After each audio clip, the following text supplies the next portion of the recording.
Burning feet यानी पाँव में जब जलन होती है तो उसकी मुख्तलिफ वजूहात हो सकती हैं, जो कि आपके स्किन की प्रॉब्लम्स की वजह से हो सकती हैं कि आपके स्किन में कोई एक्जिमा है या इस तरह की कोई बीमारी होती है, या फिर नर्व्स की प्रॉब्लम होती है न्यूरोपैथी की वजह से कि जो छोटी छोटी नर्व्स होती हैं वो डैमेज हो जाती हैं किसी भी वजह से, या B12 की कमी की वजह से, या शुगर की वजह से, या किसी ऐसी बीमारी की वजह से कि उसमें डैमेज आ जाता है। और ये नर्व सेंसेशन जो होती है ये आपके ब्रेन को मौसूल होती है और आपके पाँव में जलन, टिंगलिंग, सुन होना या इस तरह के एहसासात जन्म लेते हैं।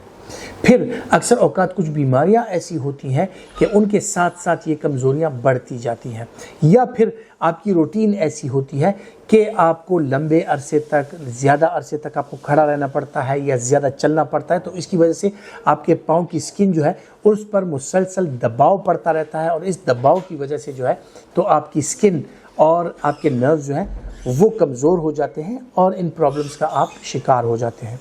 अक्सर औकात लोगों में ये प्रॉब्लम्स रात को ज़्यादा होती हैं। कुछ हमारा मौसम भी ऐसा है, आबो हवा ऐसी होती है कि पूरे बदन में जलन का एहसास होता है गर्मी में, लेकिन जब आपके पाँव जलते हैं तो इसके लिए कुछ चीज़ें हैं जो कि बहुत ज़्यादा ज़रूरी हैं आपके लिए जानना। वो ये है कि आप शुगर का शिकार तो नहीं है, कहीं आपका यूरिक एसिड लेवल तो ज़्यादा नहीं है, या आपका कैल्शियम और विटामिन डी लेवल कम तो नहीं हुआ, क्योंकि इसकी वजह से भी आप पाँव में जलन का शिकार हो सकते हैं। बदन में जो टिंगलिंग सेंसेशन होती है, सुन होने का जो अमल होता है, उसका आप शिकार हो सकते हैं। और या फिर आपने एहतियात बरतनी है कि आप जिन मोज़ों का इस्तेमाल करते हैं, जिन जूतों का इस्तेमाल करते हैं, वो आपके पाँव के लिहाज से उनकी फिटिंग और आपकी स्किन के लिहाज से और आपके मौसम के लिहाज से उसका इस्तेमाल जो है वो किस हद तक वो सूटेबल है। यानी अगर बहुत ज़्यादा गर्मी में भी आप गर्म मोज़ों का इस्तेमाल करेंगे, बंद जूतों का इस्तेमाल करेंगे, तो इस तरह जो है तो आपके जलन का एहसास जो है वो बढ़ जाता है। फिर जो एक इम्पॉर्टेंट चीज़ होती है वो ये होती है कि आपने अपनी स्किन की हाइजीन का ख्याल रखना है,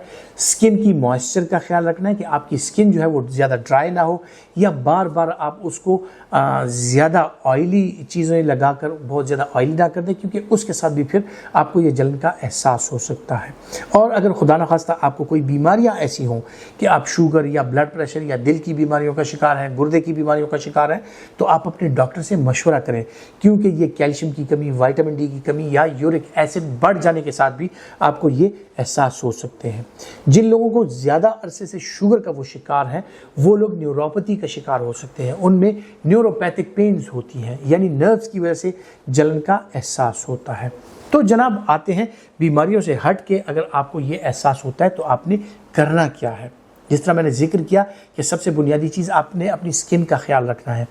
सफाई का ख्याल। पाँव धोते वक्त अपने पाँव की सफाई अच्छे तरीके से कर लिया करें। रात को सोते वक्त अपने पाँव का मुआयना, खुसूसन जो डायबिटिक अफराद हैं वो कर लिया करें, और अपने पाँव की जो स्किन होती है उसको नरम रखने के लिए और उसको ताज़ा रखने के लिए किसी भी मॉइस्चराइज़र का, ऑलिव ऑयल का, या इसी तरह किसी भी किस्म के जो ऑयल्स होते हैं, पेट्रोलियम जेली वगैरह, उसका आप इस्तेमाल कर सकते हैं, जिससे आपकी स्किन जो है वो नॉर्मल रहती है। फिर अगर आप में न्यूट्रिशनल डेफिशिएंसीज़ हों कि जिस तरह कैल्शियम की कमी, विटामिन डी की कमी, या आपका यूरिक एसिड लेवल हाई है, तो उसी तरह के आपने खुराकों में एहतियात बरतनी है कि आप ऐसी चीज़ों का इस्तेमाल ना करें कि जिसके साथ आपका यूरिक एसिड बढ़ जाए। उन चीज़ों का इस्तेमाल ज़्यादा करें कि जिनमें कैल्शियम और विटामिन डी की मिकदार ज़्यादा हो, ताकि आपकी कैल्शियम विटामिन डी की जो कमी है वो पूरी हो। इसी तरह विटामिन B12 नर्व्स की सेहत के लिए बहुत ज़्यादा ज़रूरी है, तो हरी सब्जियों का, फलों का अगर आप इस्तेमाल करें, गोश्त वगैरह का बाकायदगी से इस्तेमाल करें। इसी तरह जो पोल्ट्री प्रोडक्ट्स हैं, अंडों वगैरह का,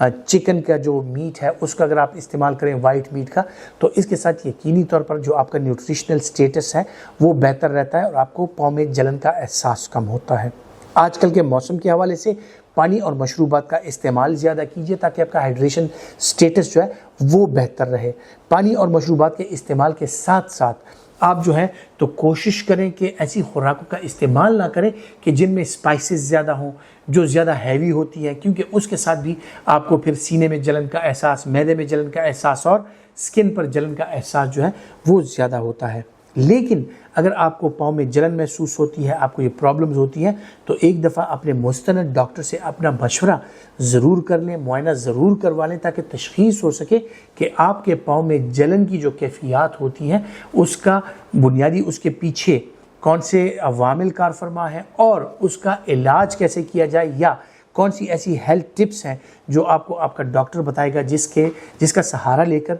आप इन बीमारियों से और इन प्रॉब्लम से अपने आप को बचा सकते हैं।